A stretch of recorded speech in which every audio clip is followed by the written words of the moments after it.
Olá, pessoal! Nesse vídeo eu vou resolver com vocês o exercício número 18 da apostila. Tá lá na página 4, tá? Para quem não tem essa apostila e tá vendo os meus vídeos, né? Eu vou fazer uma breve leitura aqui do que a gente precisa entender, né? Eu já anotei algumas coisas e depois a gente vai desenvolver juntos, tá? Então, o exercício é o seguinte. Nós temos duas cargas pontiformes, eu já demonstrei elas duas aqui a partir do desenho. Essas cargas, a primeira, aqui ela tem o valor de 2 microcoulomb, né? Essa letrinha aqui indica micro, eu já vou falar sobre o que significa isso. E a segunda carga tem negativo 4 microcoulomb, tá? Tá escrito aqui o valorzinho dela. Elas estão separadas em uma distância de 3 centímetros e elas também estão no vácuo, tá? Então, pela representação, a gente tem as duas carguinhas, a distância de 3 centímetros entre elas. É importante ressaltar que sempre que nós estamos tirando os dados de um exercício, a gente também monta representações, porque quando a gente representa alguma coisa, fica mais claro dentro da nossa cabeça como que aquela coisa está funcionando, né? Então, eu procuro sempre fazer isso. Eu tento passar isso nas aulas, mas às vezes, talvez alguns alunos não peguem, não entendam a importância disso. Então, quero deixar aqui esse adendo, esse lembrete, que é realmente importante a gente fazer representações, tá? Voltando para o exercício. Então, no exercício ele pergunta qual que é a intensidade da força elétrica que atua nessas cargas. Então, eu quero saber a intensidade da força, o valor especificamente dessa força. Vou colocar aqui o valor de F, tá? E aí eu vou ter que utilizar a lei de Coulomb para fazer isso, certo? Eu já tenho anotado os dados aqui, ó. Vejam bem. Eu coloquei aqui o valor da primeira carga, 2 microcoulomb, e o valor da segunda carga, menos 4 microcoulomb, tá? O que é esse micro? Se você pegar os prefixos do Sistema Internacional de Unidades de Medida, tá? Esse micro, ele simboliza 10 elevado a menos 6. Ou seja, vamos passar para cá, ó. Como que ficaria essa carga 1? O valor dela, então, ficaria 2 vezes 10 elevado a menos 6 coulomb. Olha lá, escrevi lá em cima. Para essa segunda carga aqui, a carga 2, então, o valor dela, já que ela vale menos 4 microcoulomb, ficaria 4 vezes 10 elevado a menos 6 coulomb, certo? Então, eu vou ter que trabalhar com essas duas bases 10 aqui, certo? Se não tiver nada antes desse coulomb, quando for informado para vocês em qualquer exercício, não precisa colocar nenhuma base 10, mas nesse caso é necessário, tá? Abaixo eu tenho lá a constante eletrostática, que acaba sendo praticamente todos os exercícios o mesmo valor, então é fácil de memorizar, 9 vezes 10 a nona, né? E aí, aqui eu tenho a distância entre as partículas de 3 centímetros, tá?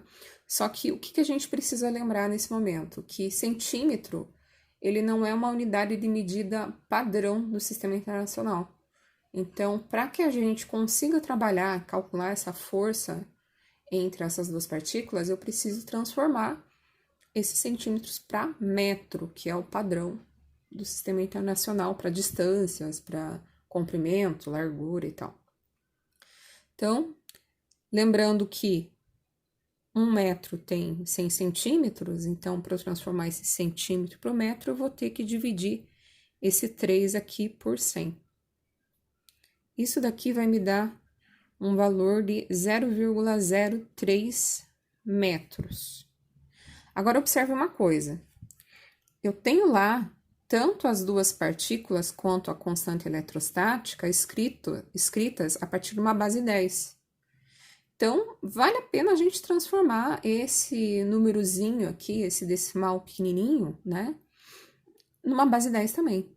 Então, pelas regras de transposição da vírgula, notação científica, que a gente havia conversado alguns dias atrás, né, se eu passar, ou melhor, se eu escrever esse número a partir de uma base 10 elevado a zero, né, 10 elevado a zero é igual a 1, 1 vezes esse número aí é ele mesmo. Então, eu já tenho uma base para começar a inserir aí a base 10 no nosso exercício. Só que não pode ficar assim, né, vai complicar a minha vida.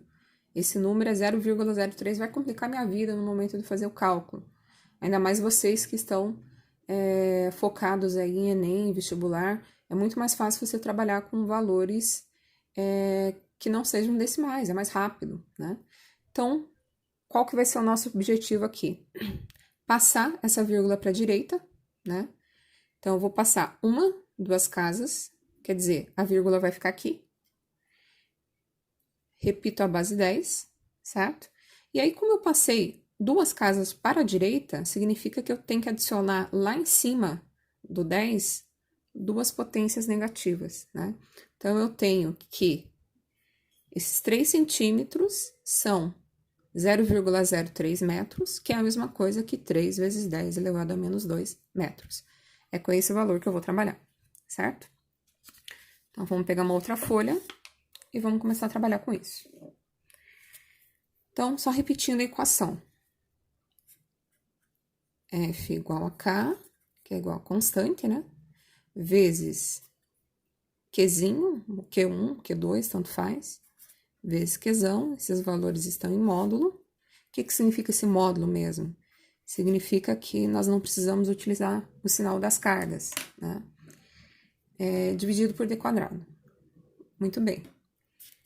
Então, pegando os valores das cargas, a primeira carga pode ser essa daqui. Por que, professora, que pode ser essa daqui? Porque, como nós temos ali uma multiplicação, eu tenho que lembrar que a ordem dos fatores não altera o meu produto, tá? Então, o valor da primeira carga, o valor da segunda carga era 4 vezes 10 elevado a menos 6. Então, vamos multiplicar por 4 vezes 10 elevado a menos 6.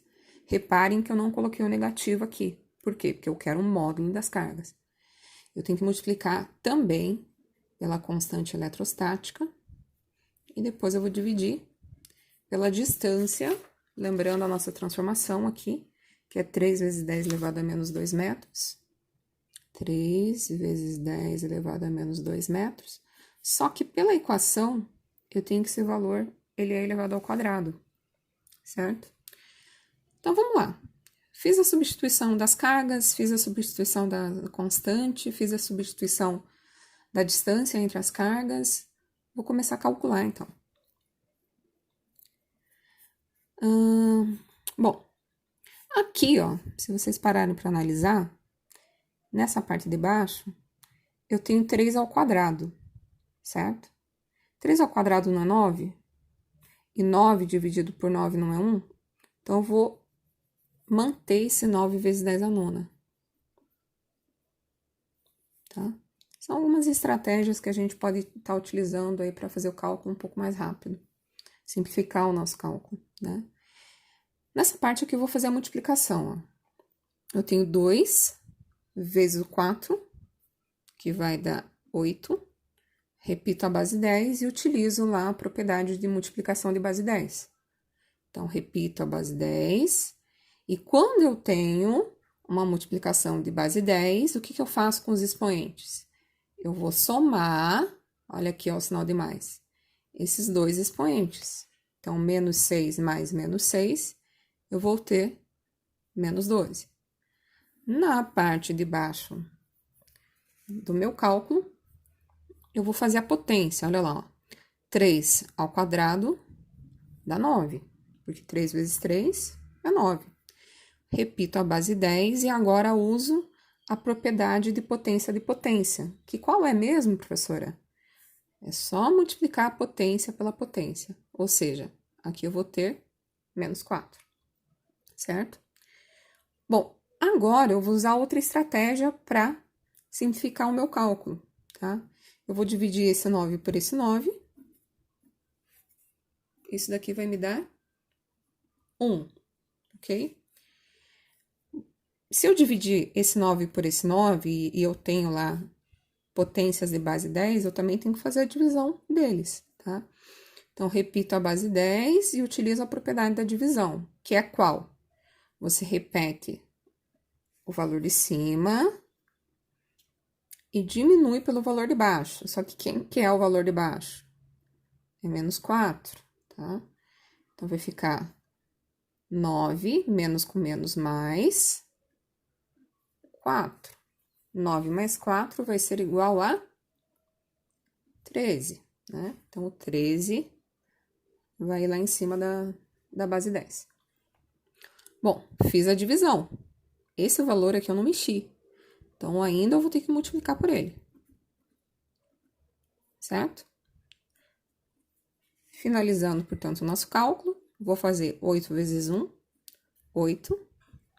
E aí, vou multiplicar novamente as bases 10. Ou seja, 10 elevado a 13 mais negativo 12. Olha aqui, ó. 13 do primeiro mais o negativo 12 do segundo. Positivo com negativo, negativo. Vou ter, então, 13 menos 12. Ou seja, eu tenho aqui um positivo. Então, em cima da base 10, no cálculo de multiplicação, eu vou ter um positivo. Só que 10 elevado a 1 positivo é ele mesmo, né? Então, eu posso muito bem simplificar esse valor aqui, e aí eu posso só escrever esse valor como 80 newtons, ok? Espero que vocês tenham entendido, né? Qualquer dúvida aí, comuniquem-se comigo, tá bom? Beijão, até mais!